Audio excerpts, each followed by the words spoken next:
So this is a final session, a wrap-up session, and it's something which we've done in each of the previous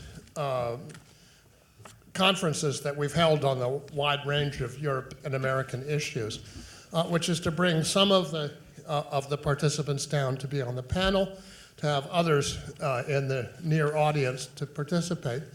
And as I thought about how to focus this panel, which is necessarily going to be more informal than the previous ones, I thought that perhaps the useful thing to ask people to do would be to speak to the particular questions of organizing the political coalitions, leadership, initiative programs that are necessary in order to make the challenges that we face, the energy challenge, the climate challenge, the associated tasks of social policy, of labor policy, and as we've just been discussing, the control of finance. This whole complex of questions which had to be undertaken in the original New Deal and have to be addressed in a different way today.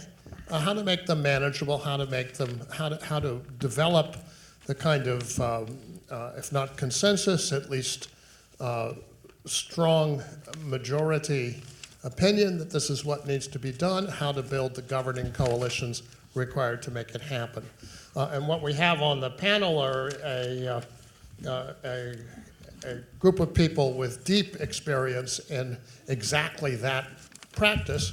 So I thought I would just begin by asking, maybe going down the row here, and asking them to speak for 5 minutes, 4 or 5 minutes each, very briefly to give a précis of how they see this problem and how they see it developing in their own experience. And so that's a little different from what you did when you spoke before, and perhaps a little bit more centered on direct experience. And I think it may be useful. And at that point, others who are in the audience who have also deep experience in this area can say a few words as well. So I'll begin with Rui Tavares, who is the founder of a political party that has now made its way into the parliament in Portugal, and who has also had experience with the European Parliament in Brussels. Rui, why don't you take it away? Okay. I was here 4 years ago, and I remember that in that particular conference, there were still doubts about whether the Eurozone would make it or not. So I was sitting in that corner of the table with Philippe Legrain, and his argument was that the Eurozone was unsustainable, and what's unsustainable needs at a certain point to unravel. I made a different point. I said that no country would leave the Eurozone, because in order for you to leave the Eurozone, you either amend the treaties, which is a nightmare procedure that nobody really will get to the end of that, or you also need to leave the European Union. So there's no just leaving the Euro and staying inside the European Union. And I also made the further point that leaving the European Union will be a nightmare.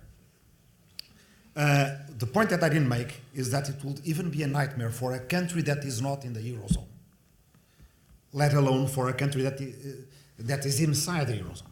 So now with Brexit, we know that leaving the European Union is a nightmare, and probably a futile nightmare. Because in the end, you end up making the same kind of decisions. Geographically, you are where you are. You trade with your closest neighbors. You either align with them regulatorily, and then you become a satellite country of the European Union, or you choose to be a satellite country of the US, but you have to offer a lot in order to be able to perform the same role, in the case of the City of London, that you do for the European single market, to perform it for the US economy. It's not even clear why the US, even with Trump, because of course a trade agreement with the UK has to be approved by Congress, would allow for that. So this point just allows me I'm kind of, claiming the laurels of having got it right 4 years ago, but I think there's an important point about that, because the EU is more, that was the argument, is more stable and sustainable than what probably most of the world think it is. That has always been my point. The EU will probably endure. And it will endure Brexit, losing one of the most important countries in the Union, and having the public opinions of the other 27 countries increasing their favorability of the EU is no mean feat.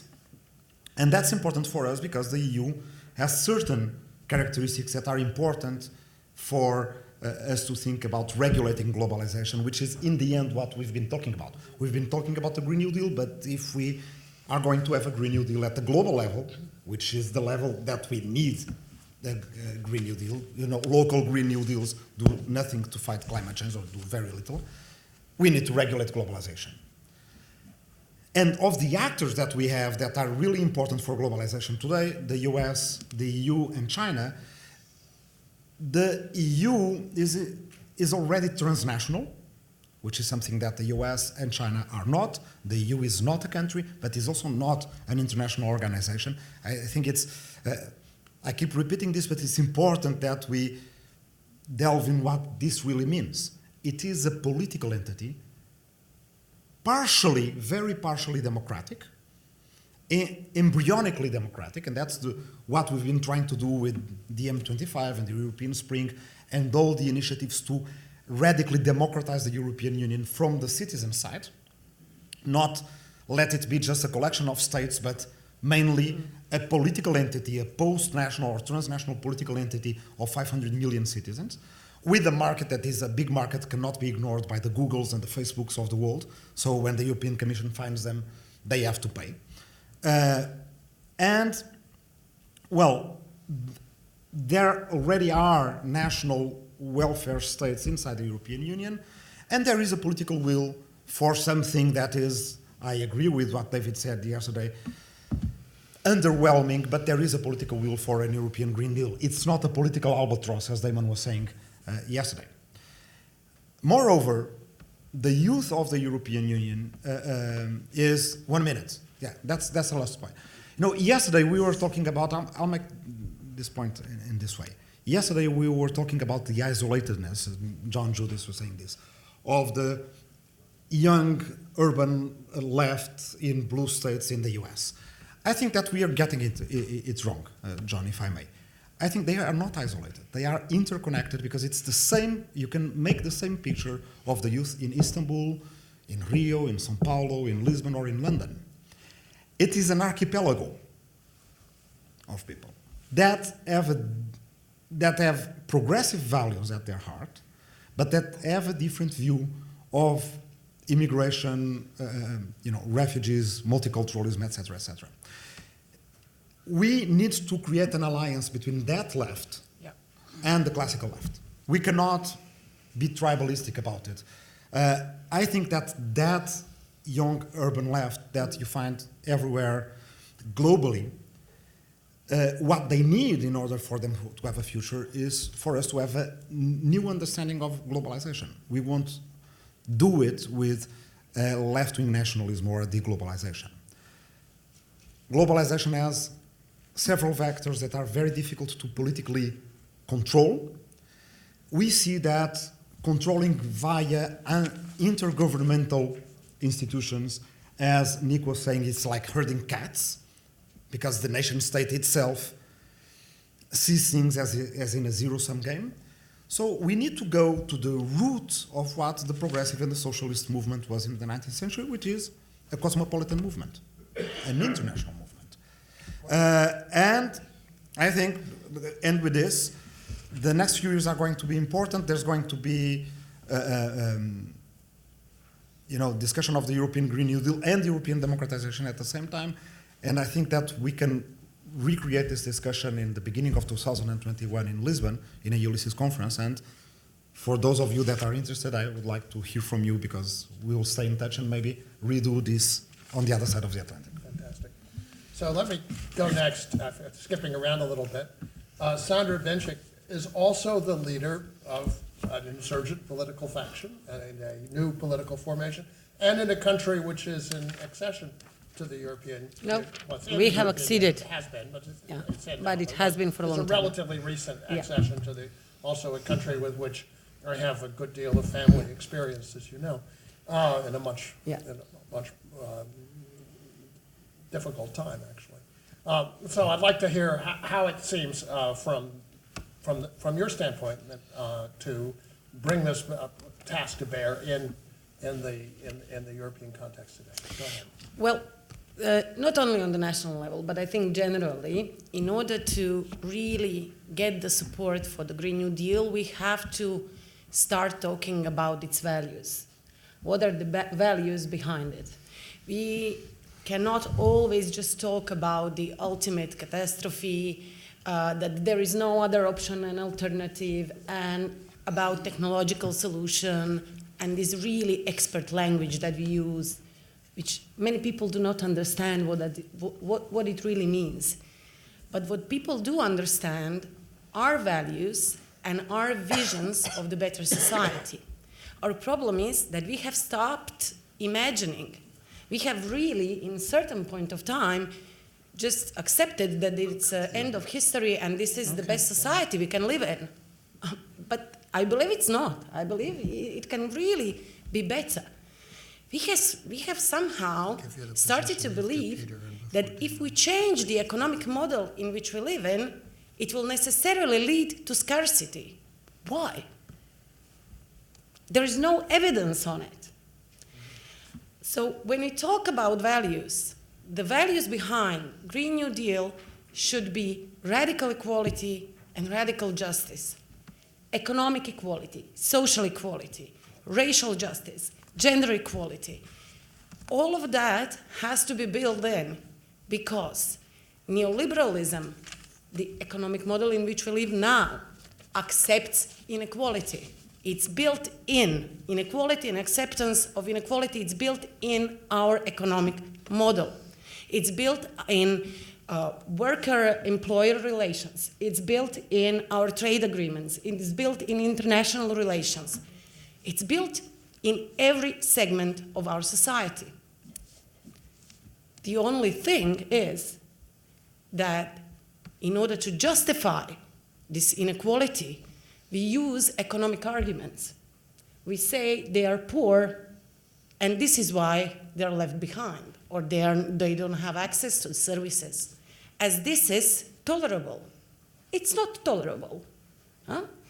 So what I think it's important is that we really see that in neoliberalism, everything is exploitable and everything can be a commodity, and that we really need to change that way of thinking. Secondly, we need to embrace value of global solidarity. We cannot greener our industries at the expense of others. We have to stop doing that. European Union, many countries are doing that. And we have to understand that without global action, this will not work. And will not produce the change that we want. We have to also understand that migration crisis with which European Union is faced in the last several years is also a consequence of the fact that economic globalization was built on the neoliberal premises. Also, of course, because of the war and also because of the climate change, but basically because of the consequences of the neoliberal concept. Green New Deal has to tackle the issue of sustainable policy on migration, and it also has to tackle that policy from the perspective of human rights and global solidarity. So we have to invest in people, we have to invest in other economies, instead of investing into wires in European Union or walls in United States. Also, what I believe is that we have to bring back the notion and principle of personal existential security. Neoliberal mantra that everybody has the same chance, we know it's not true. Everybody knows it's not true. We don't have same chances. But yet we are continue to believe in that. What that mantra means is that poverty is a personal failure. And that for poverty, it's our own fault, but it's not. There are different factors that bring us into that position. Everyone, and we have to communicate that, absolutely everyone deserves basic level of personal existential security, housing, quality education, access to public health services. Don't be afraid of public health. It's a good thing, trust us. We have it like for many years. Civilization. Living wage. Also, access to information and benefits of digital services. It's really important that we tackle this issue as well. In order to achieve that, we have to rethink what do we consider as a monetized commodity? Is it really true that everything can be commodity on the market? And is it really the same the way how we market or give access to cure or medical treatment on which somebody's life depends on, in the same way as a hot dog or hairdresser service? Is it really a commodity in the same sense? So we also have to rethink how do we treat publicly funded goods, especially in the fundamental research and innovation area. For example, many innovative, especially in big pharma, many innovation in technology, in pharma, etc., at the beginning, at the research phase, was financed by public money. And then at some point, it gets privatized and put on the market for us people to pay it again, second time, if we have money. If we don't, we will not have the benefits of it. But we have paid it already through the public infrastructure on which was made and through the public funding that we gave. So all this hype around innovative startups, we have to also rethink. It's startups, innovation, it's a good thing. But what is publicly funded has to be publicly owned. And we have to integrate these principles into the Green New Deal in order to be accepted by the broader society. And most importantly, Green New Deal has to support feminization of politics. Feminization of politics is the precondition for everything that I have said really, truly happens and implements. Thank you.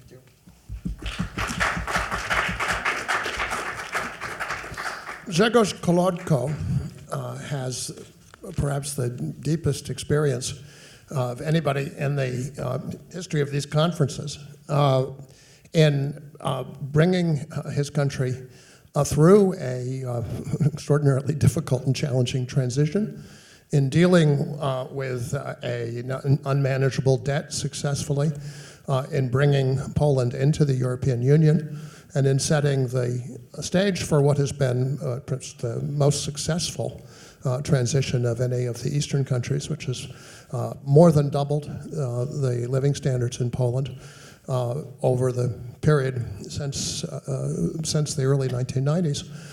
And given that country, perhaps in some sense its most successful period in its history. So I want to especially welcome again Grzegorz, and to ask him to comment on the challenges ahead and from the base of that experience, and also perhaps, but only slightly, his wider travels, which are so extensive that we could be entertained by them for a week or more and not have only barely scratched the surface. Thank you, Jamie. Well, indeed, I'm professor of economics with my tenure over 30 years, and my research was and is always policy-oriented, and for that reason I was a couple of times punished and invited to do. You are so smart, do it. And then you go to politics, and one of my saying, quite popular, is that it's not enough to be correct, to be right. You need to be right, but you need also majority, as long as we are in democracy.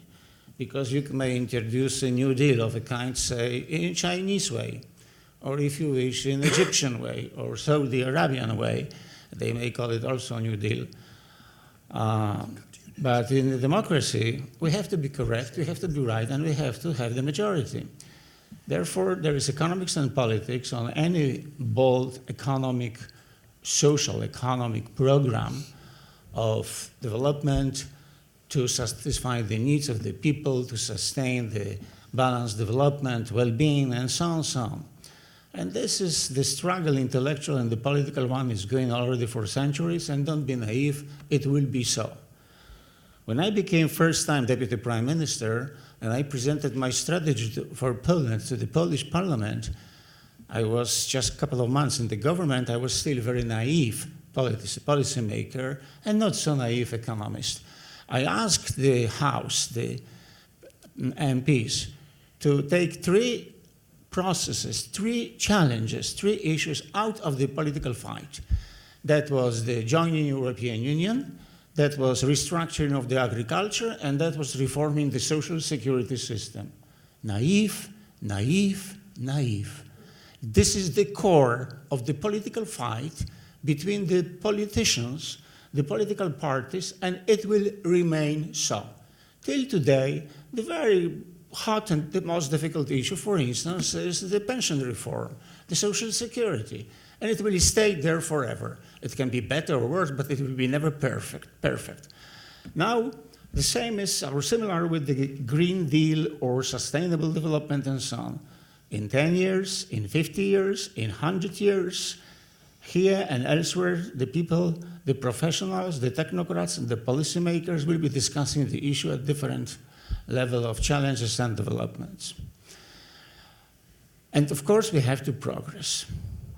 Second point is that 10 years ago, we did have, now I mean we, the Europeans, or the European Union members, because there are still 15 countries which are Europeans, starting from Iceland, for instance, which is not in the European Union, but definitely is in European culture and economy. We did have a kind of a good strategy or vision, not an illusion, and for the long shot, which was Europe 2020, around the corner now, based on knowledge-based economy, social Europe, and green Europe. And we lost the momentum because of the strike of the financial and economic crisis. And now there is a different agenda. The agenda is the crisis in Euro, Brexit, you know, populism, immigration, and so on, so on. So actually, the political momentum also for the Green Europe was somehow pushed by the more urgent issues, which are much more telegenic, are much more exploited by the media, which are preying, and of course they became the money, the coins which are being used in the political game. So we have to go back, because this triple approach, it's supposed to be economy more and more based on knowledge-based, more competitive, with fair competition, by better regulation and so on, and by flourishing private business, but regulated by the state in the pro publico bono, this time pro publico European bono. It must be socially oriented, social inclusion, social fair, justice, and so on, so on, so on. I would say once more along the line of ordoliberalism or social Scandinavian social market democracies, social democracies, and it's supposed to be green. And now my third point is that actually in what we are involved in two I conflicts. One I is ideas. That is where we do argue. We do have different values. Depends where we live, where we work, and how we are making our living and what we believe. And we have different interests. The economists are discussing mainly about the conflict of the interests. If there is not conflict of interest, we don't need the economists. If there is a beautiful girl and very smart, and there is a stupid one and ugly as a night, you do not need an economist. You know which one to pick up. But if the beautiful one is stupid and the smart as Einstein, you know, is ugly, you do need a good economist. You have to know what you want. You have to make an evaluation, and you have to settle the priority, and then you have to be efficient. The outcome supposed to be, the output should be bigger than the input, because otherwise who will pay for it, and so on. So there is the conflict of ideas, and there is the conflict of interest. As for the conflict of ideas, I think it's a great person that Greta Thunberg, she made more for the idea of fighting for the green future than all the green parties and all the parliamentarians in Europe, in US, and elsewhere. So it's a momentum. Of course, she will not make a history, but she is the authentic leader in the world of ideas for the young generation. You cannot count fighting for the green future for the elder generation for a number of reasons. I'm not saying that they're not concerned at all about, green environment itself, but this is the challenge for the long run. So we have to have on our side the young people. If this idea will be not the most prioritized by the next generation, only what remains to make it somebody's interest. How to make it somebody's interest, to invest in green future when the return is coming in the marquee way, if at all, in financial terms, in the very long run. It is not going to be profitable, it is not looking competitive, it's not sexy, unless the government will throw good money beyond bad money or the other way around. So for that reason, we discussed it yesterday, the question is how to finance it. Only financial engineering. You cannot finance it just believing that the private sector will take care of it. That is bullshit, sorry. No, they won't. They will be here if they will be if it will be profitable for them. Of course, we have to bring the private sector on the basis of competition, etc. There's plenty to be done. Second is the public debt. We discussed it a little bit yesterday. So in a country where the debt is firmly under control, you may try to convince the politicians and the public at large that we may raise the public debt because we can afford it, but there are the countries where you can absolutely not afford raising the public debt. So therefore, there is the question of taxations. But there is one more, and that is my conclusion. If I would be writing the report from today's conference, that would be in bold letters the first point. We do have money. We waste money for military build-up. It's a complete nonsense. The United States is spending on so-called defense budget $650 billion. And at the same time, you are withdrawing your country from Paris climate deal. It's a shame. It's a shame. That is, what Greta said at the United Nations. Shame of you. Shame of Mr. Trump, It's not going to fly. We are idiots in Poland because our government declared that we'll raise the expenses of so-called defense, of course, making Russophobia first an excuse for this mistake, growing to 2.5% of our GDP. And the Germans say no, and the French says no, and the Portuguese and the Spain says no, we do not are going to do, at the dictum of the White House, to fuel your military political industrial complex. So if we will return in the public political dialogue the process of fueling, strengthening the armament spiral into disarmament spiral, it happens a couple of times in the past, when we did have good leadership with vision, not illusion, on both sides of the Cold War, etc., we can contain the military spending, and we may have hundreds of billions of dollars per year in our budget across the Atlantic, and not only, because we have to bring to this disarmament spiral also China and very many other countries. It is feasible. It's not an illusion, but we have to fight for it. So the conclusion is, do dot the points. Don't talk only about, happiness or well-being or inflation or employment or green economy or military complex. It's a complex issue.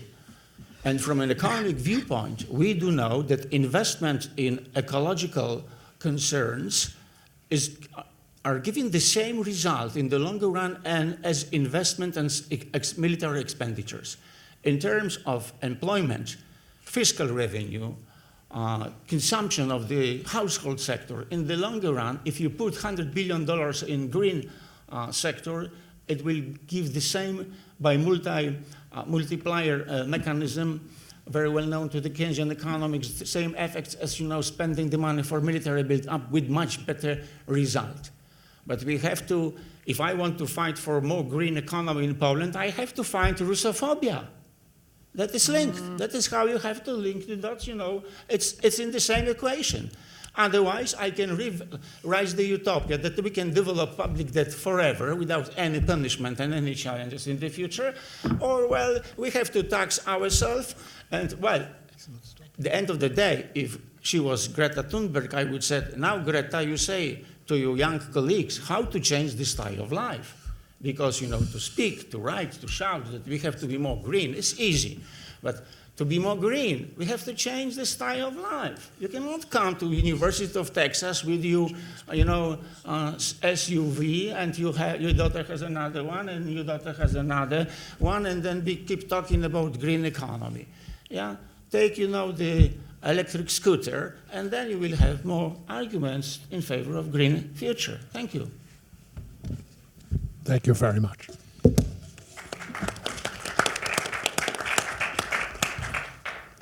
Peter Bofinger spoke to us yesterday, has spent a career at the heart of German and European the politics of German and European economic policy. Peter, take it over. Yeah, thank you very much. As I have given the keynote yesterday, I have not so much to say in addition, because in the keynote I wanted to make my essential points.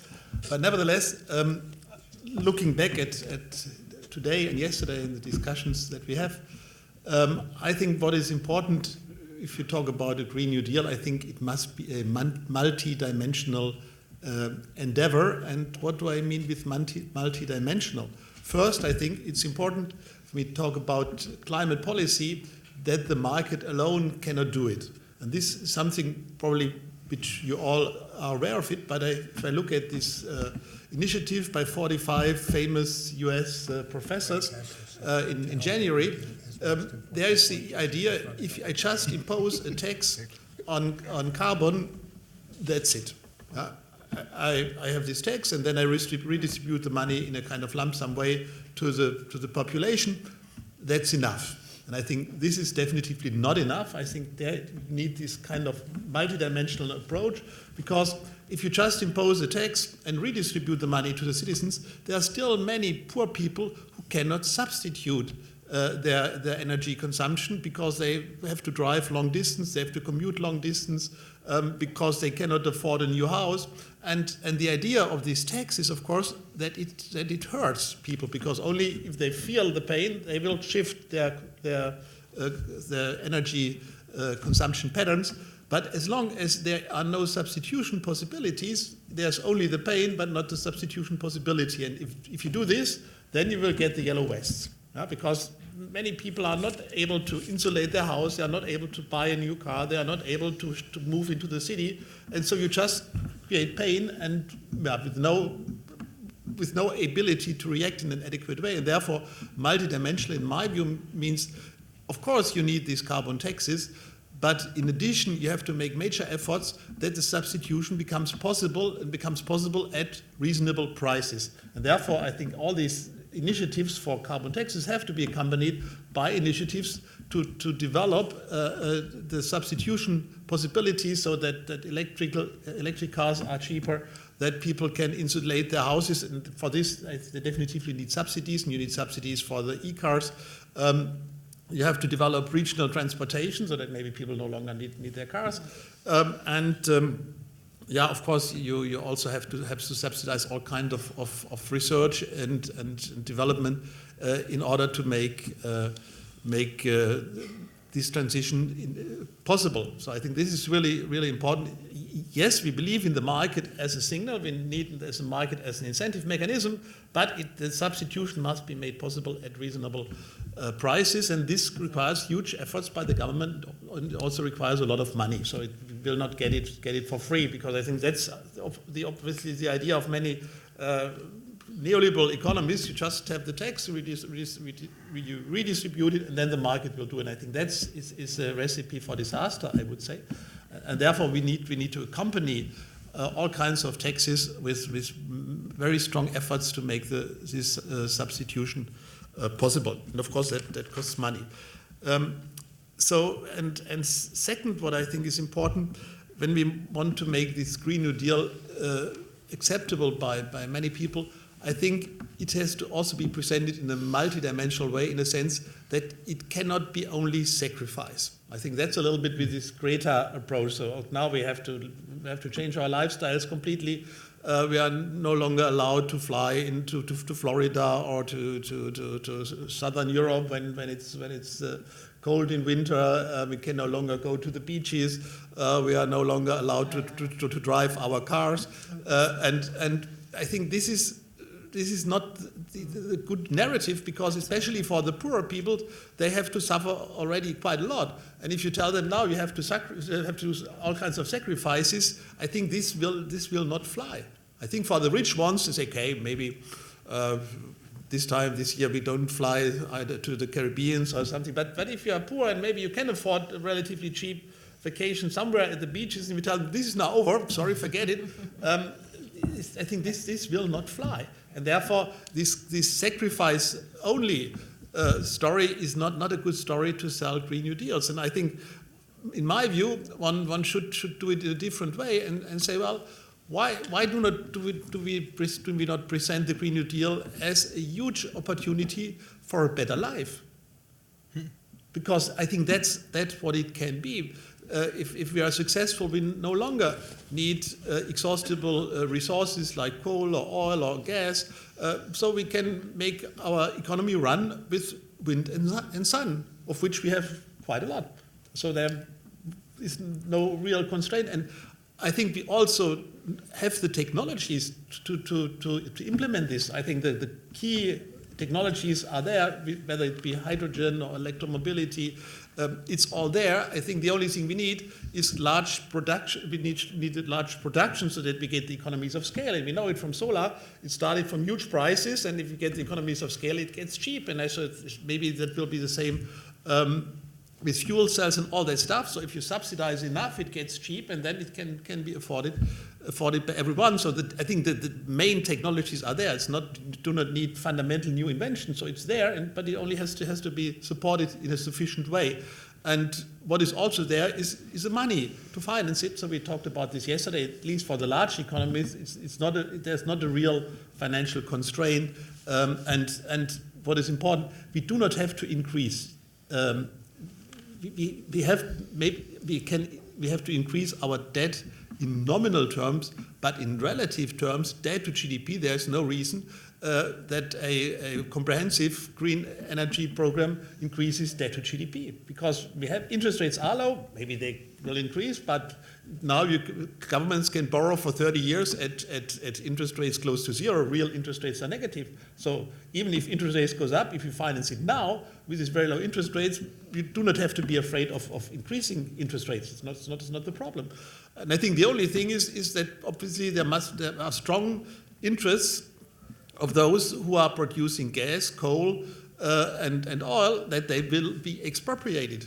Because let's face it, that's what it means. If we are successful in decarbonizing our economies, countries like Russia have a huge problem.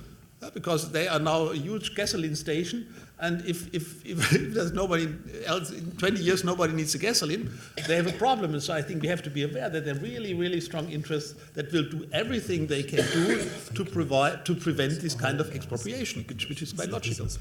Finally, with the multidimensional, I think what I've learned in this yesterday and today is that it's maybe not a good idea to have a global Green New Deal, because the situation is quite different in the United States and Europe. And so what I find interesting is that in the United States, the politicians have no problem with the climate and they have no problem with deficits. In Europe, the politicians have problems with climate and they have problems with deficits. Yeah, and so what you need is to convince the US politicians that climate is a problem and to convince Europeans that that is no problem. Yeah? So I think that's the transformation that is required. It's not easy, but that's what you need. So therefore, I think I'm not sure whether it's a good idea to have the global Green New Deal, but instead try to get it done somehow in China, somewhere in Europe, and somewhere in the US. Finally, talking about a multidimensional approach, I think one should be careful not to become too multidimensional, saying that the Green New Deal has to solve all problems of the world. I think we have so many problems in the world, but to say now the Green New Deal, it must be the solution of all problems is risky, because if the package is too large, people will not accept it, and therefore I think one should try to keep it a little bit slim, or not too multidimensional. And so you said we need a new economic model. I think that's also a little bit overambitious, because if you have to wait for a new economic model, maybe that takes too long. But we don't have to wait for it. We can create it, as we go. We can create it by solving the problems that we are facing. Yeah, but I'm not, so we don't, this idea that we have to have a finalized package that we will, ready to implement, that's not going to happen ever. We just need to go as we go. But the question is whether this is really a new economic model. Yeah, so in my view, the problems with neoliberalism are not problems of a core economic model. I think it's more the problem that the markets have become global, and our political approach to solutions are national. I think that's the problem, that we have these global financial markets, global good markets, and we try to answer it with national solutions. And of course these national solutions are insufficient, and they kill what has been successful, what we in Germany call the social market economy. But if you want to defend this, I think you have to, the answers, of course, must be more European or more global. I don't see that we get global solutions, but at least for Europe, I think the answer must be really Europe. Yeah? So that's what Macron said. If we want to maintain our sovereignty, we have to go European. Yeah? But that's not a Green New Deal per se. It's just that we need Europe and that we need European solutions. And in this regard, I am not so unhappy that the UK will leave. Okay, thanks.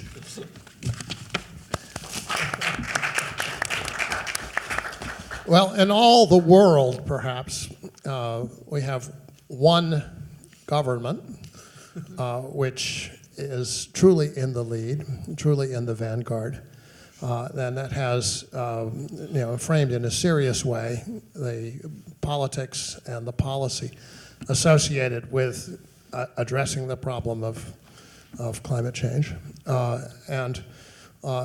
That is, we were privileged this morning to hear from the leader of that government, from Prime Minister Katrín Jakobsdóttir of Iceland. And we're also privileged to have her special representative here, Hala Gunnarsdóttir.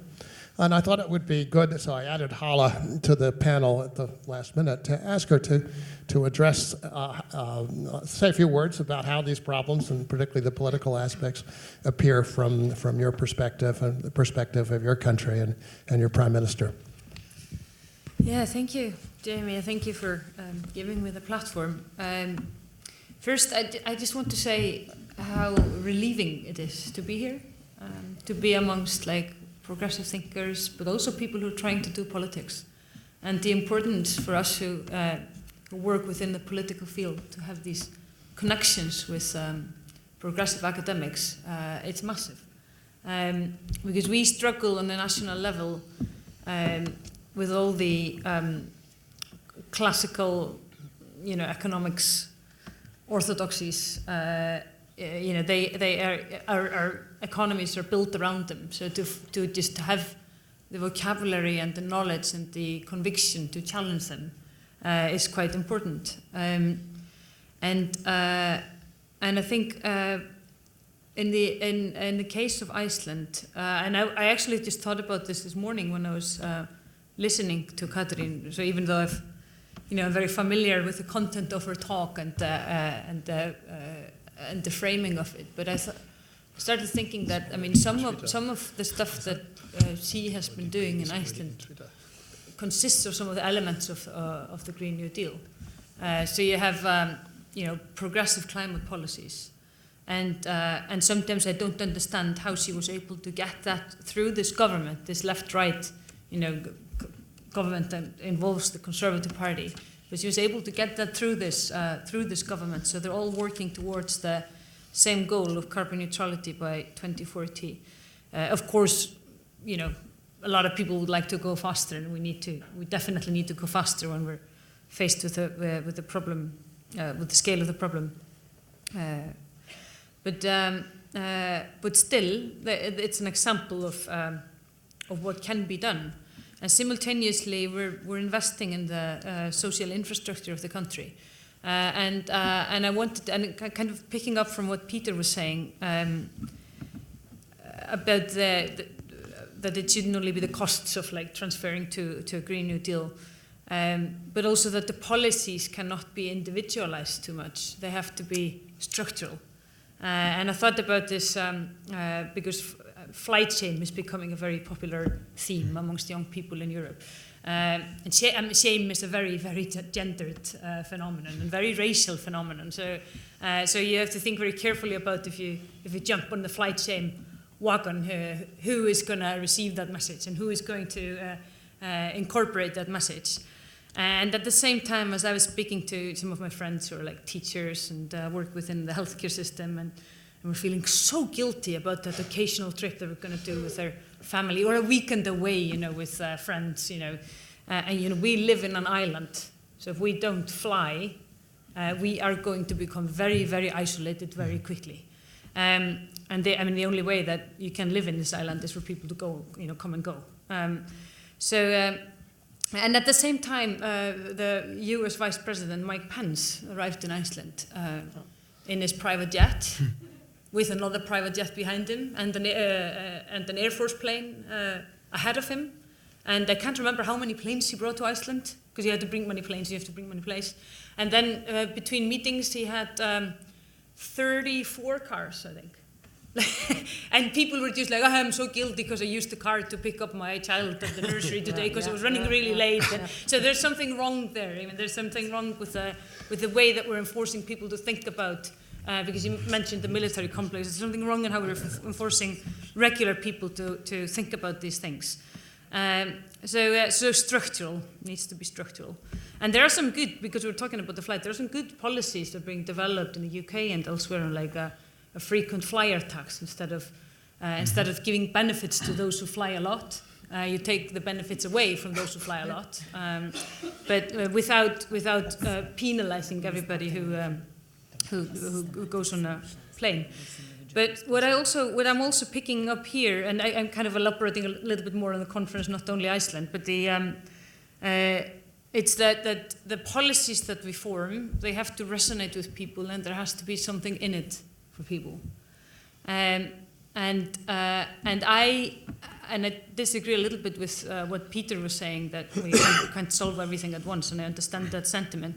But I think if we are building transformative ideas about how to get to the next phase, I think we have to put social justice at the heart of it. Because the other version is a little bit let's just bring about stability, or let's bring about stable solutions. But if they don't address the social injustices, and I mean the gender, the racial, and the class injustices, I think we won't be able to get where we want, and it won't be a lasting solution. And I'm not saying that we shouldn't get going without having all these questions answered, but that we need to, at least when we're thinking about this conceptually and academically, and in terms of political policy making, I think we have to put social justice at the heart of our thinking. And lastly, I just wanted to say that the aim of politics is maybe not necessarily for one party to be big, or more like my party to be big, or my party to lead the government, or my party to be number one, but maybe moving the political spectrum. And we see this in Iceland with the environment, that we've moved the spectrum. We moved it to a different place than it was only like 4 years ago. And we see this in gender equality as well, where we don't have to fight about, if there is discrimination against women or if violence against women exists or not. We can start from a different place now. But I don't think we've fully got there with the economics and the national economics of the country, and that's where we need forums like this and the support and the input that we get from you all.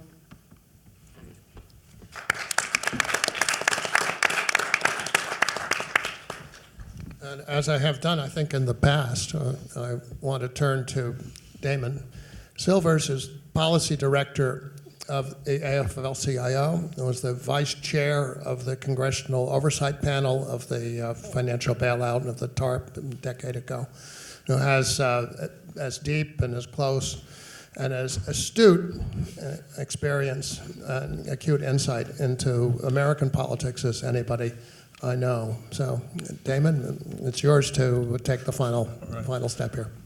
Well, thank you, Jamie, and thank you for those kind words. You know a lot of people in American politics, so that's very high praise. I want to speak in a sort of overarching way about this challenge of actually making something happen and what that would mean. I want to begin by saying what an honor it is to be with the people who are on this panel. I'm in deep sympathy, both, I think, with the acuteness of the analysis that the fiscal analysis that Peter's gone through with us, and the sense of the urgency and practicality that he brought to this conversation. And I also, I was fortunate enough to be sitting with Sandra last night at dinner, and you have to understand something about the history of Croatia and a number of other things to understand what a powerful and humane vision Sandra brings to us here. And as I was saying to our friend from Iceland, I've never heard a better video greeting. I've heard a lot of video greetings. That's true. I've heard a lot of video greetings in my career. I've never heard a better one than this morning. Never heard one more substantive, more serious, more thoughtful. And I assume that was a group effort. With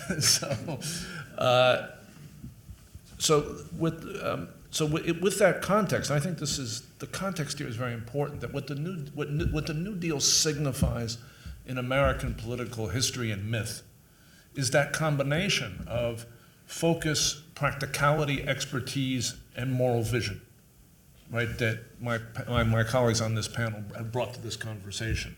It's not surprising that you would see these different aspects come forward in a productive conversation about this subject. And so I want to begin by, with that sort of framing, talk for a minute about the urgency of a New Deal approach to the really urgent challenge of climate change, and not just in the United States, but in Europe. Because what the New Deal approach was, as I said yesterday, was a comprehensive, pragmatic, democratic renovation. And Europe is in desperate need of such a thing. Just to take one example, the yellow vest phenomenon, right, which essentially checkmated French climate policy such as it was, right, was not about climate. It was about the sort of profound failure of neoliberalism as economics and as politics. And so the lesson from that, and from, by the way, what happened in the United States, the inability of the Obama administration's climate policies to achieve purchase, to be defensible against Trump's attacks. These are lessons about how the neoliberal approach will not work. The neoliberal approach to climate change will not work. And it exacerbates the threat that neoliberalism poses to democracy because in its failings and its inequities, it summons fascism. That is the actual lesson of the actual history of the 1920s and 1930s. as opposed to various myths that have been told about it. And we, unfortunately, have been repeating that. The New Deal approach is not just the sort of morally right way to fight climate change, it's the only way. There was no other successful route. And as I said earlier, my own inquiries into this in a number of different countries convinced me that that approach has got to start with labor markets. Right? And by the way, in tandem with the taming of finance. If those moves aren't made, there will not be the public confidence necessary to address climate change in the way it must be done. But the point overall is that essential nature of the New Deal framework. It is not a moral luxury, it is essential. So people who start saying, well, we have to fight climate change and it would be nice if we did X, Y, and Z, they've already lost. Right? The way to begin this is to say, our society must work so that working people share in the profits, share in the wealth that they create, so that they have economic security, and so they have voice. And once we've established that, then that kind of society can actually take on climate. This is not a multi-decade process. This is something that could be accomplished literally in months. It could be signaled in days. But if you don't do it, we have lost. Now, the key question in actual climate policy is the deployment of technology. Several people have said this in the course of this conference. This is critical to understand. And it's also the acceleration of innovation. And those are state projects. This is the great insight of my friend and colleague Mariana Mazzucato at University College London. These are state projects. But that was the lesson of the New Deal. The New Deal was about the deployment of the technologies of the time to fully integrate the American economy, most important of which was electricity. But that's what the New Deal was. And so when we talk about Green New Deals, what we are talking about is the idea that we need to deploy the technology we have. And we can solve 70 to 80% of the climate problem if we just did that. And the other 20 is about basically deploying public resources to researchers with essentially a military approach. Right? Which is, we don't care how much it costs. Get us large-scale battery storage for renewable power, and get us it in 5 years. That, by the way, if you've ever had any dealings with the way the military does things, that's how they do it. They don't ask markets to go build them the tank they need to win the war. They order people to do it. Now, so in two senses, we need that New Deal spirit. But there's another thing that we were challenged by on the panel that I was on last night, and I want to talk about that for a second. And it was raised, I think, by my fellow panelists a couple of times here. Something that's not talked about very much about the original American New Deal is that it was as a political project, it was designed to answer the question of, are immigrants from Southern and Eastern Europeans, from Southern and Eastern Europe, are immigrants from Southern and Eastern Europe Americans? The Republican Party in the 1920s answered that question, no. If you know something about Sacco and Vanzetti, Yeah. right? Whatever the truth of that matter is, it was a symbolic act. It was a lynching designed to enforce the fact that Italian Americans were not Americans. This is completely forgotten because the New Deal so clearly and fundamentally established that they were. At the same time, it's absolutely true that the New Deal was shot through with racism toward African Americans and Latinos. It's absolutely true. But at the same time, it also, in a society incredibly structurally, psychologically, socially racist, it opened the door to the conversations that led to the civil rights movement. And you don't have to take my word for it. Andrew Young, who was Martin Luther King's right arm, said to me a couple of years ago, the whole point of the civil rights movement was to get in on the New Deal. He said, we didn't know that the neoliberals were dismantling it as we were knocking on the door, right? That there was no house to get into, that there was going to be no house to get into. Right? But if you look at the whole set of moves that led to the civil rights movement, you will see their origins in the New Deal. At a very basic level, the United Auto Workers paid for the 1963 March on Washington. United Auto Workers is the paradigmatic New Deal institution. Right? No UAW, no March on Washington.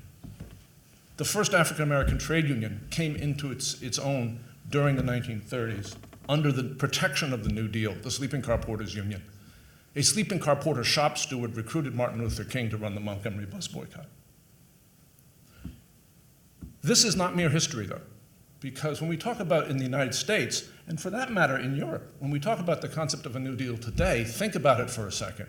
You transpose the ideas, the concept I just described to you today, what we're talking about is a social project of renovation that buries white supremacy.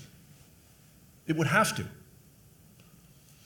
And I think we need to understand that the alternative to a New Deal approach is not neoliberalism. An awful lot of the last 2 days has been spent in essentially an argument with an absent neoliberal, an argument about fiscal policy, an argument about monetary policy, a variety of arguments with an absent neoliberal. But neoliberalism has been trying to solve the climate crisis for 30 years and has gotten absolutely nowhere. To let the markets take care of it, to let public-private partnerships take care of it, right? It is endangering our survival as a civilization. But it's also dead, it's just dead politically. The alternative to the New Deal approach is petro-authoritarianism. Peter talked about this for a moment. Because let us be clear, there is an alliance of people who do not want action on climate change. They are powerful and they're embedded in states. And they are the Saudis, the Russians, Trump, and Bolsonaro. Right? And these are evil people. Right? And whatever they say and whatever people they put up, their agenda is to keep the oil moving because they don't have any other plan for their society. There's plenty of fine people in those countries who are trying to do something else, but that's not where the real momentum and power is. And desperation. If you're in charge of those societies, particularly Russia, you got serious problems. Right? But their effort to hold on to their model is going to take us all down. So understand, that's the alternative. The alternative is not more Davos. Mm-hmm. Yeah, that is not the alternative. And that's why, and it's important in that context to understand, and I think we've heard this from all kinds of people today, but and I think everyone really knows this. Financing is not the problem. Ideology is. Right? We have the resources as a planet to address climate change.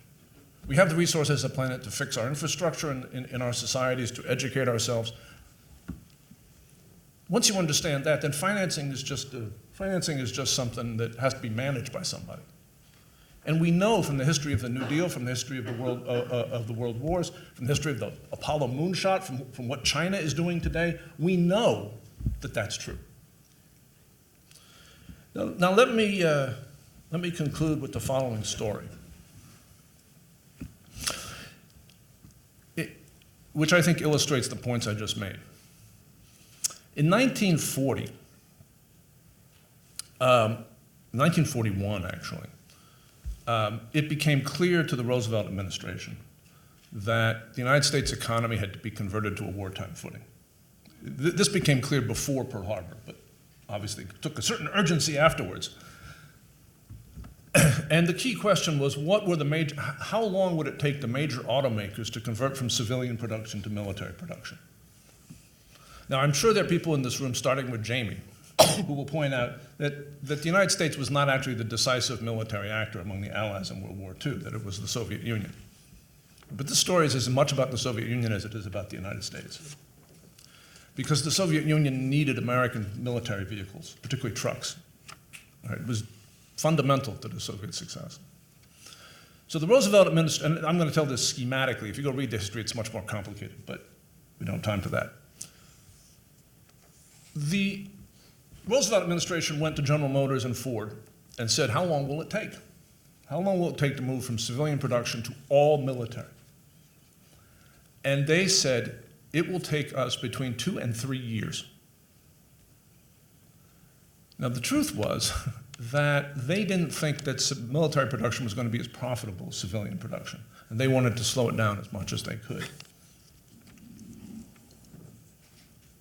The United Auto Workers Union had just finally organized the last of the auto plants at Ford when this conversation happened. And their union covered all the workers, but it was built on the support and solidarity of the skilled tool and die workers, who are the people who would have to do the changeover. And Walter Reuther, who was the person, he was soon to be the president of the UAW, but at that time he was the sort of lead organizer in the auto plants, was a tool and die guy himself. And he went to his members and he wrote a plan for a 6-week conversion. And he brought it to the Roosevelt administration. And it was the basis for what became essentially a 6 to 9 month conversion. And so by the fall of 1942, tanks, planes, trucks, at numbers never before seen in human history were coming out of those plants. And that is why, to a significant degree, the fact that it was 6 months and not 3 years is why we won the war. But the lesson of this for talk about New Deals is that the knowledge, the power, the voice of this brand new labor movement institution, the UAW was 3 years old at that point, was a decisive counterweight to the power and embedded interests of the auto companies. We lack that counterweight right now, with the exception to some degree of Germany. We lack that counterweight in the major developed economies because of the damage that neoliberalism has done to the labor movement. And we have a public, a working population, that is desperate to recreate it. Everybody from Marriott, people who change the beds at Marriott to people who write the code at Google are trying to do that right now. And I will conclude by saying this. I've gotten, well, I wasn't paying attention, I've gotten old. And I don't really know how exactly the details of all this will be done.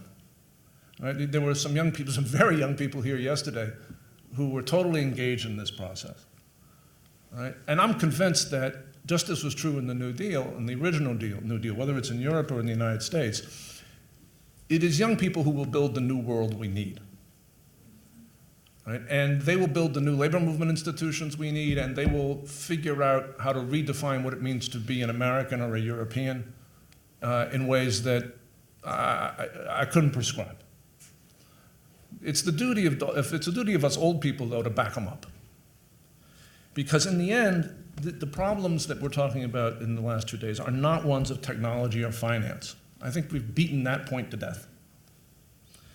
The challenge is to organize the politics, the confidence, the hope that can support a New Deal, both in Europe and in America. And it's important for us to keep reminding everyone how high the stakes are. They are, in fact, potentially higher than they were in 1933. Thank you.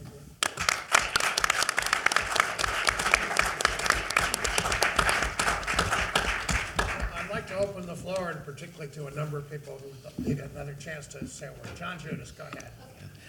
Okay, so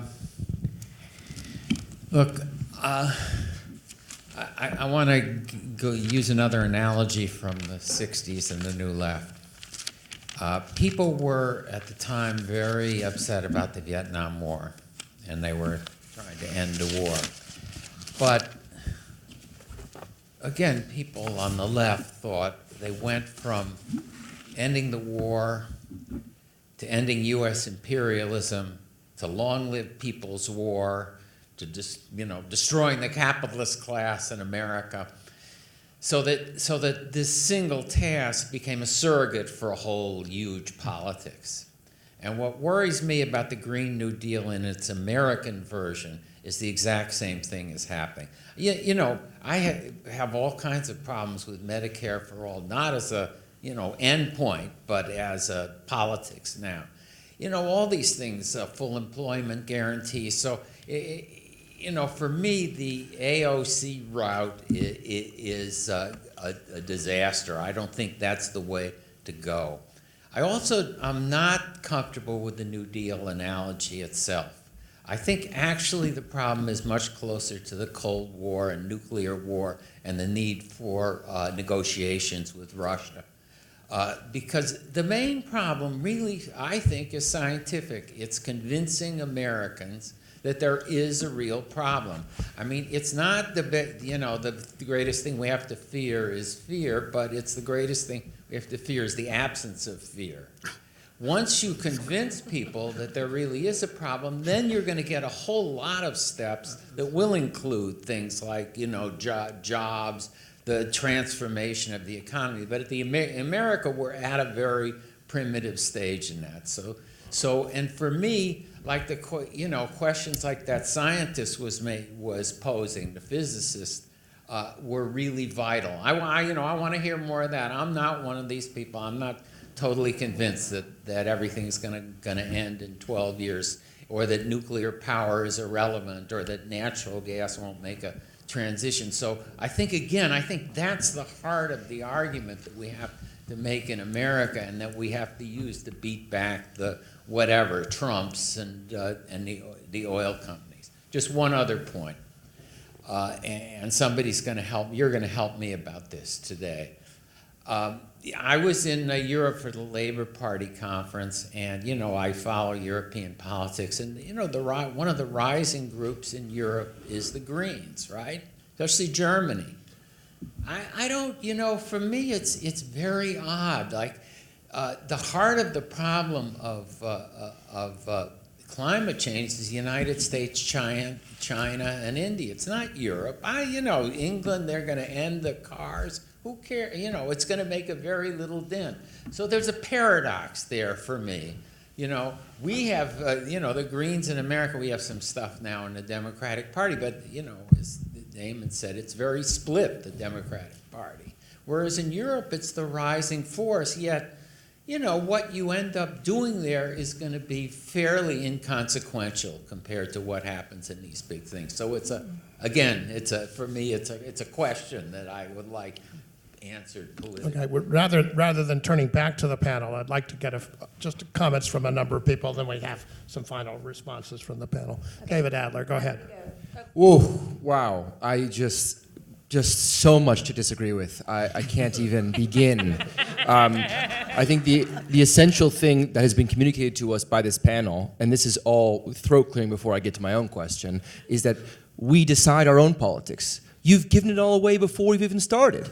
What would have happened if Roosevelt had decided, there's just no appetite in America for a radical program that democratizes the economy, invests massively from the states, and thrusts aside many of the old orthodoxies around how we should govern the American economy. That could have equally happened. That's a totally reasonable counterfactual history that we could trace out. I think the point we're making as, let's just say, young left-wingers inside the Democratic Party is we've got to build the politics we want. To be a good reformer, you have to be revolutionary. And to say, you know what? I just think the America as it is not ready for that kind of radical change, is to give it all away. Now, I understand. Can't do that. So, but this is just a huge conversation that we should continue over the next several years, frankly, and to see how this all unfolds. My question is toward the panel. There's a lot of agreements between us about what's necessary to get this done and what kind of vision we would like. I think one area of disagreement, which remains to be teased out, is about scale. And I think that these latent disagreements became manifest in various ways in the panel about, I think Rui and I are on the same page. We need something like an international Green New Deal. And here I totally disagree about the role for Europe, because it may have a small portion of total global emissions, but it has an outsized, hypertrophic role in guiding multilateral negotiations, just based on the architecture of international institutions.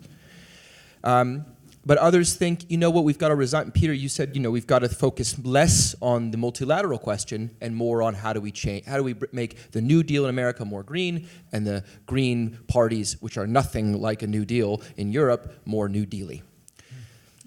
So just to make this into a question, last year, Jamie and I were in Vermont at the Sanders Institute gathering. And there, Yanis and I and Jane Sanders and others, we issued this open call to all progressive forces to form something like a new progressive international. This is the other hat that I wear, is preparing this new international initiative, a global platform to coordinate social movements and progressive parties around the world, and we've gotten our Icelandic friends involved as well. My question is, actually, it's specifically to Damon, but to others as well. What does it take in terms of the politics, to build something that is properly multilateral, that is actually more international.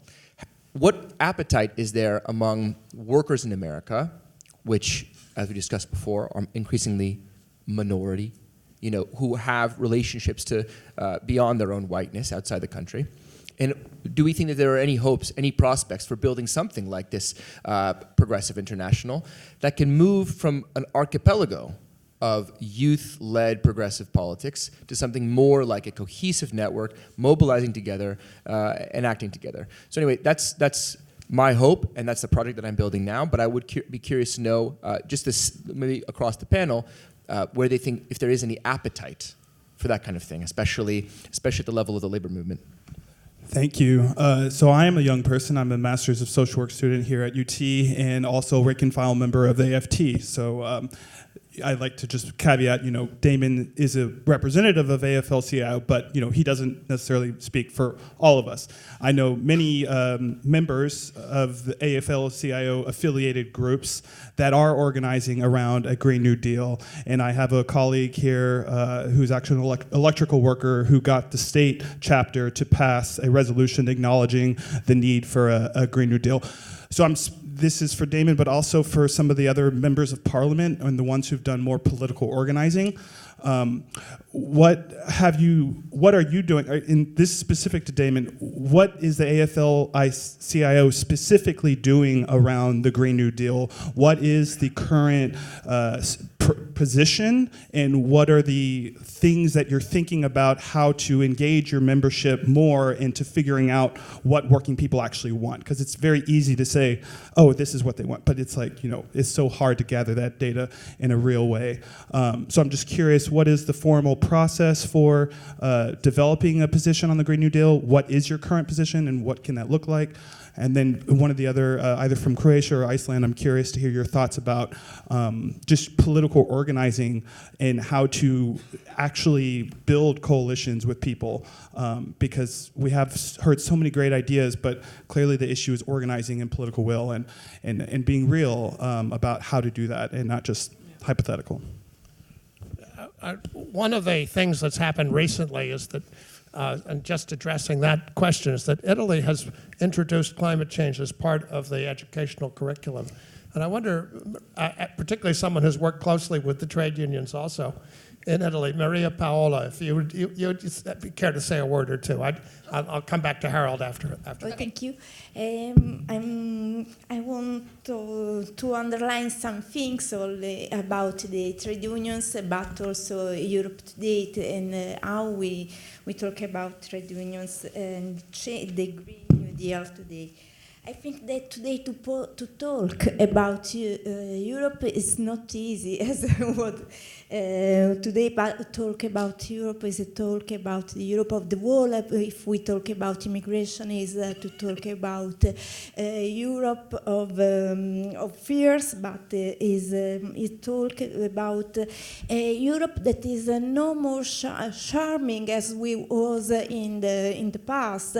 The idea of Europe as civic power that in the 19th was as the center of political discussion today is not doesn't work.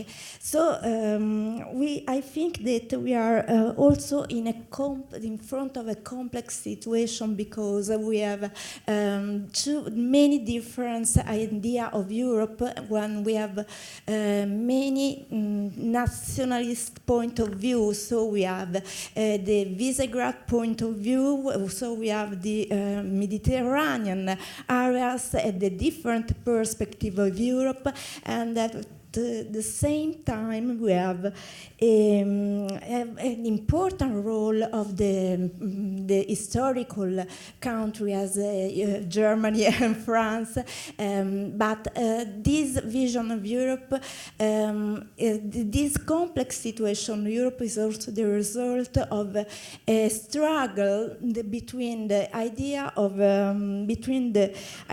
social Europe that I think that today is come back, have to return at the center of the discussion, and the other, on the other side, the idea, the Bruxelles, how can I say, the Bruxelles technocracy wants one after the after the Lisbon Treaty, and so today I think that is important to return to an idea of a social Europe that is near the idea, that is near to the idea of as Roosevelt. Now, when we say, when we talk about the idea of big economic, big an historical triad, big economic, big social, and big big policy, big government. This is a part of the New Deal legacy of Roosevelt. Of course, we can talk to turn to on the center of the discussion today a new idea of social Europe. So I think that as Roosevelt argued, that it is important to begin a more innovative and sustainable system.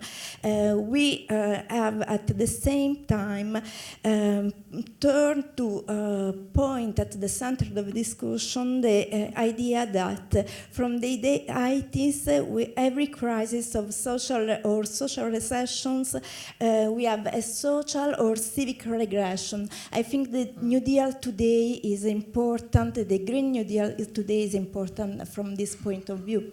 Okay. Thank you very much. Harold. Hi, I've been writing about American labor and American unions for at least as long as Damon has been working for them. Damon is a good friend. I think as someone who is outside but friendly, let me take a whack at answering the brother's question from the AFT here. And that is that unions are somewhat divided on the Green New Deal. SEIU, one of the nation's largest unions, which is not part of the AFL-CIO, which represents healthcare workers and public employees and building service workers and home care workers, a heavily minority union, has endorsed the Green New Deal.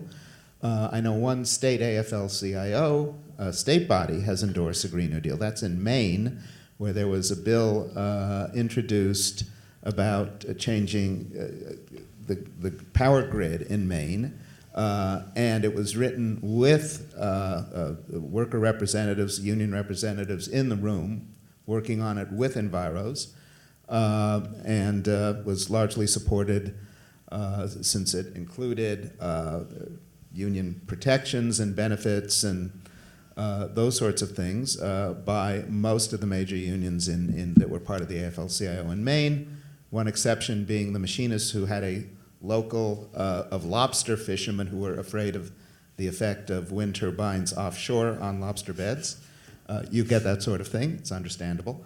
Los Angeles County Federation of Labor, AFL-CIO, which actually has 800,000 members, also passed a resolution in support. But in general, there's something of a split. I think unions with a number of younger members, minority members, might be more inclined to endorse. I think the steel workers, which incorporate the old oil, chemical, and atomic workers, are a fascinating union that understands the real peril of climate change, that founded the Blue-Green Alliance with environmental groups, and nonetheless would face a number of members who would be unemployed by a shift away from fossil fuels. I alluded in my talk yesterday to a split among Pittsburgh political officials on this question, and since I spoke, just in the last day, they've asked the former president of the steelworkers to sort of mediate between them. The building trades are the most hostile. So, I don't want to cut you off, but we got just a few minutes. I want to get one more comment in. And then I would turn back also to the panel. say to my friend John Judas, just one last point, John's own experience in the far left is not necessarily predictive of where the young left is going today. Let's hope. Let's hope. Okay, one person here, if you don't mind, I just want to ask, since he's, I think, my oldest acquaintance, colleague, and friend, and we've been working on these issues together since we first met in 1980, and has been credited with certain sort of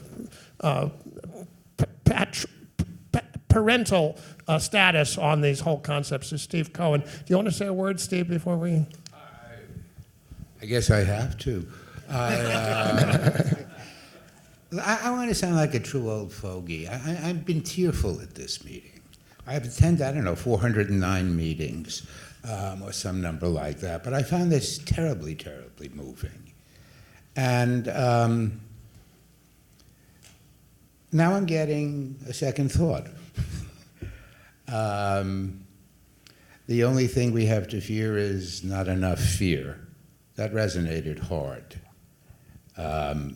very hard. And Mr. Silver summed up so very well, so eloquently, the importance of bringing on board, the importance of using a great transformation, an enormous transformation to be a great transformation. I found all that indisputable. I don't know why the AFT teachers don't start insisting on teaching this sort of thing, which could bring the scientists, the trade unionists, and the mobilizers, and the young people together on one real good focus. And I know why. The school boards in much of this country have decided this is anathema and have put it on the index. There's a board in Texas, I believe, that I'm told is very influential on that one. Yeah, those control indirectly the textbook industry. So we have all of these things. Nonetheless, I finished my talk with totalitarian mobilization, and I very often finish my day with such thoughts. So we've got our work to do. And then one last thing, one thing we should do next time we go back to this. There's nothing about India and China. China's a semi-nice story. India is a God help us all story. And the crucial importance of the United States here is not just our own filth, but making it necessary for these other people, especially the Indias of this world, the Pakistans, the Indonesias. These are big places, that they have to do something. As long as we don't do a damn thing, they don't have to do a damn thing. It's that clear. If we do something, it may very strongly help them. If they don't, the whole project goes to hell. We're now pretty much at time. I want to ask if the panelists have anything absolutely urgent to say. Damon, do you want to have a say? I think I need to respond. And Hala. I'll give it to Damon and to Hala. I think I need to respond to the people who pay my salary. I think that's important. Right. And unfortunately, I mean, we're out of time, so I can't respond. I can't do the question justice. And I'm happy to speak afterwards in more detail. So, a very, very brief tutorial on labor movement governance. The AFL-CIO is the National Federation of the Labor Movement. We answer to our national unions, right? They answer to, in one form or another, to their members, people. It's a bunch of whom are in the room. Right now, there is, as Harold said, I would say, there's a diversity of opinion about the various ideas that have been brought forth by various people under the title Green New Deal. I would say that nothing is set in stone, really, until the AFL-CIO convention does a resolution. I've been very careful about the way that I've talked about these things today to keep in mind that there is that diversity of opinion, and that there are unions within the Federation that feel very much as John does, that for example, what AOC has put down on paper at one point and said this is the Green New Deal is not necessarily what they want. Right? we're very committed to a dialogue about the AFL-CIO is very committed to a dialogue about this, and a dialogue with our members first and foremost, right? With our unions and their members, right? You talked about the process that's going on here at the Texas AFL-CIO. When I spoke earlier about the future, that's what I'm talking about. All right. Now, so much else was said. It'd be great to be able to respond. I want to just say one thing about what John said, because I think I said earlier, the power of the phrase Green New Deal lies in the fact that it offers it ties to an idea about how we can do transformation in this country that's fundamentally pro-worker. Right? That's a powerful idea. I'm not at all convinced that the various pieces of paper that have been put on the table are that at all, right? But that idea is worth grabbing onto, because while we can't fight climate change if we tie it to 100 different rigid ideologies, to that point I agree with John. And for example, I think this is very, very pointed around something like nuclear. I'm not particularly for nuclear power as a technology, but I'm 1,000% for it as politics. Nuclear power is the Stalin of this war. If people understand my analogy, nuclear power is the Stalin of this war. You're not going to win it. I do not believe either as technology or politics it can be won without it, but it's not pretty. All right. Now, but there's a sense in which I profoundly disagree with John, and it's in this sense. As long as we have a dysfunctional, inequitable, unjust labor market in which working people are made to bear the 100% of the costs of change, there will be no change. There will be no change because the people who are really against the change, right, will ally with the folks who are just afraid. Right? And we've seen this happen over and over and over again. There is no way to fight climate change without having a more fair labor market. And just as the point of my story about Walter Reuther was, there was no way to fight World War II without a much more solidaristic American society than there was on the day that Franklin Roosevelt took office. And I think you have to keep both these ideas in mind, that the whole ideological kind of baggage of the 1960s can't be imported into this. If it is, we're doomed. But on the other hand, if we don't right these basic wrongs in our labor market and build some solidarity in our society, fighting climate change is impossible. That's not ideology, it's a description of the facts of our politics. And so, I mean, I'll leave it at that. I can't say enough about the fact that there are union members who want, enough good things about the fact that there are union members who are going into places like the Texas AFL-CIOs of forums that are designed to give you voice and using them. That's what the labor movement's for.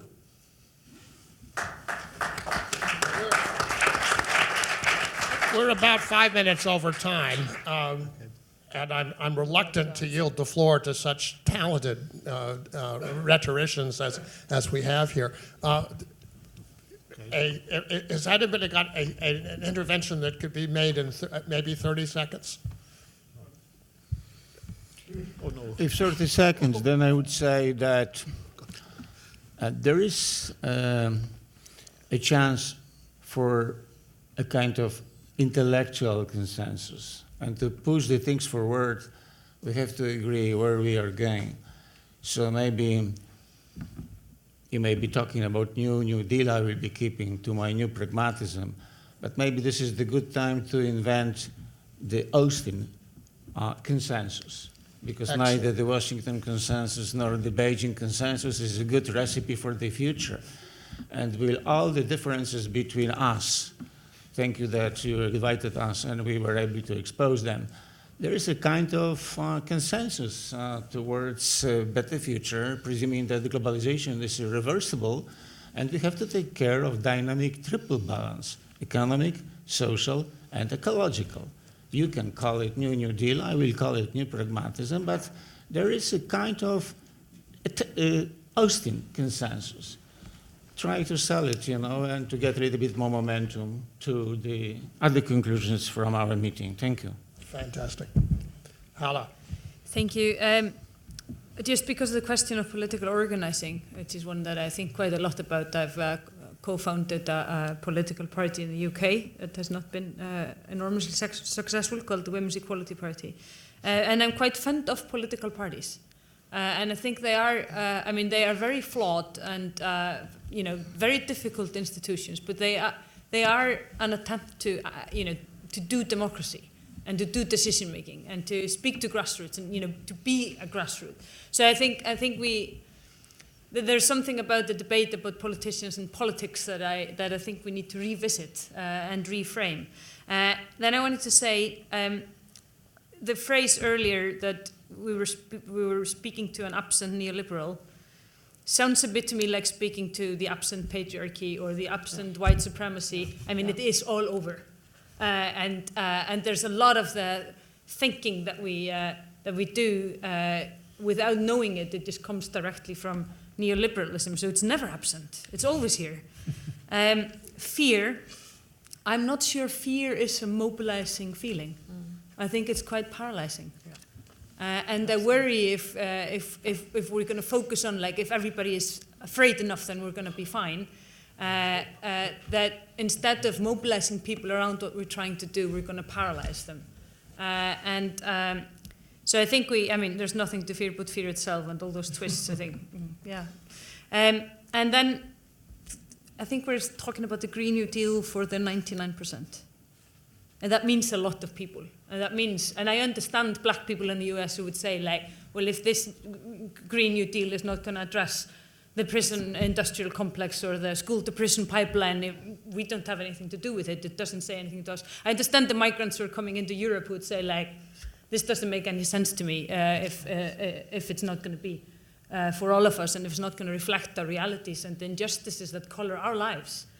So the Green New Deal for the 99% means that we need to have very big ideas, but also be also tolerate incremental changes. I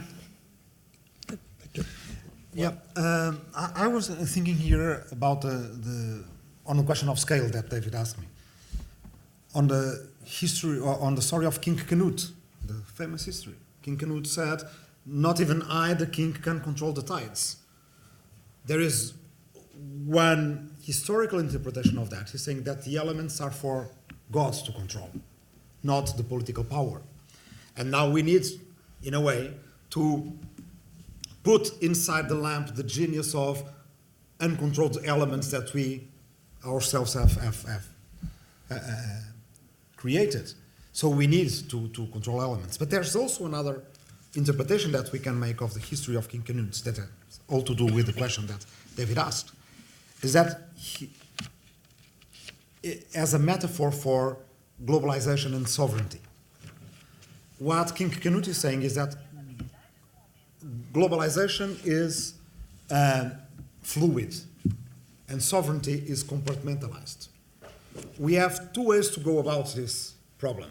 Either we try to compartmentalize globalization, capital controls, deglobalize, nationalism of, try to not have, if you can, a xenophobic, racist nationalism. So try to put globalization back into the box. It won't work.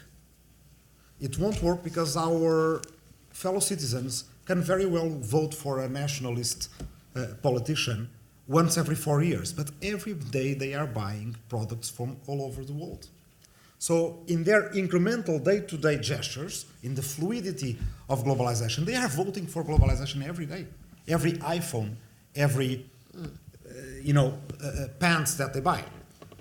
It's also not going to work because if we do a Green New Deal in Germany, for instance, Germany is at full employment now.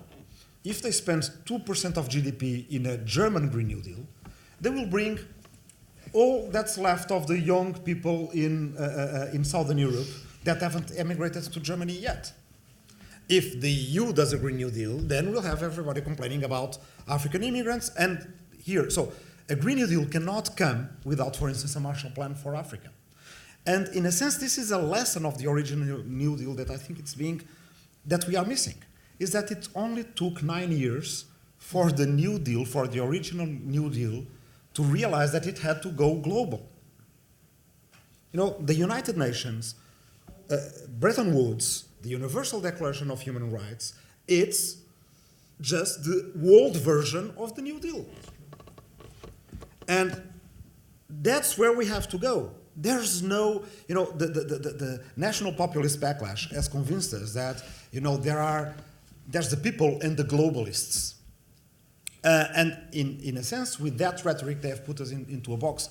They have forced us into not contemplating the only scale that will work. It is about a redefinition of citizenship. So I like the international progressive, but one thing that I would suggest is that it's not an international progressive. It's the world progressive. It's a little bit different. International is very liberal. It's utilitarian. It's intergovernmental. What we need to do is what the Icelandics did after the crisis by drafting their new constitution via a deliberative democracy procedure, by asking the citizens to come and help, is to democratize, to give more fluidity to politics and to democracy. You can do that at the local level, you can do that at the regional level, at the national level, continental and global level. We have to contemplate all these scales. The fight is not a fight between localists and globalists, it's a fight between people who see sovereignty as a particle, Trump, Putin, the America Firsters, etc., and people who see sovereignty as a wave. So the Sacco and Vanzettis of today, that's, I think that we need. So redefine citizenship as world citizenship. And Greta Thunberg is already there. So we are just tapping into an energy that the younger generation already has, and that, in a sense, we are wasting until now. Sandra, last word. Yeah, just wanted to answer some. So why do we care? I think, first of all, there is still, I think, belief among Europeans in collective action and the results of it. What I'm deeply concerned is how the country, as US, from which all major collective citizens' actions come from, like labor movement, like suffragette movement, like peace movement, is actually asking the question whether, you know, is something possible in their society to move. Of course it is. I mean, it's, you know, US, you know, the big ideas, the revolutionary ideas on labor, on ecology, came from US. Of course it is possible. We shouldn't be even asking these questions, I think, but answer them and revoke them. The problem with the US is that although you're pioneers in collective citizens' actions, like civil movement as well and racial justice movement, somehow your popular culture values more individual heroes than your collective actions. That's your problem. And secondly, impact of the EU. For example, when European Union votes the regulation that all agricultural products containing nicotinoid pesticides will not be used in European Union, you cannot import anymore, because most of your agricultural products do. This is why we do it. And this is why also Americans have lobbyists in Brussels, because we do have impact, although we are globally small and contributing in a smaller level. And one big issue. Final point. Yeah, individual responsibility is a trap in really this change. It's a complete trap, because when you say you shouldn't drive to work, or you shouldn't this, you shouldn't that, ask yourself whether these cities have a public transportation. Do they have bicycle tracks? It's about the system, it's about infrastructure, not about our personal choice. And this is typical liberal message. It's about you. It's not about you, it's about your access to the goods which will enable your choice, because there is no choice if you don't have a tram, if you don't have a bus, if you don't have trains. If, for example, European Union would invest in last financial period in building fast railway all around Europe, instead of giving, for example, Croatia loads of money for the roads, then maybe today we would not travel to Berlin by plane from Croatia, but with speed train. But this is what we are saying. There is money, and we are already investing in all those things. The question is only to shift it to something that is sustainable. Thank you. Thank you very much. Peter, 1 minute, final word. Okay, I will be very short. So in my view, Europe holds the key for this ecological transformation because we have the political awareness, and we have the means to do it, and I think Europe could be the pioneer in this. Absolutely. I think it will not be the United States. And what Europe must show is that this transformation is possible technically, that it can be financed, and that is for the good of the citizens, that it's not only about sacrifice, but it's also promoting prosperity. And so I think Europe is decisive also. We can be skeptical whether von der Leyen will do it, but I think Europe must do it. Okay, thank you. One sentence. One sentence before you will go towards making New Deal global. Be sure that it is compatible with Belt and Road Initiative of China. Otherwise, Chinese win-win globalization will turn into zero for China. On that note, I don't think I need to say anything to add to the understanding that we've had an exceptional morning, and I'd like to ask you to have one more round of applause for all of the participants here. And I'll only say on behalf of myself that it's been a true privilege to chair this panel and also to organize this meeting. We will now move up for lunch. We have one very important further event, which will be the keynote address by Catherine Flynn, who will take us through an entirely an aspect of the New Deal that we really haven't considered, but remains an extraordinarily important one. Its cultural contribution, its contribution to the structure of our lives that we continue to live today. So please move quickly up to the lunch.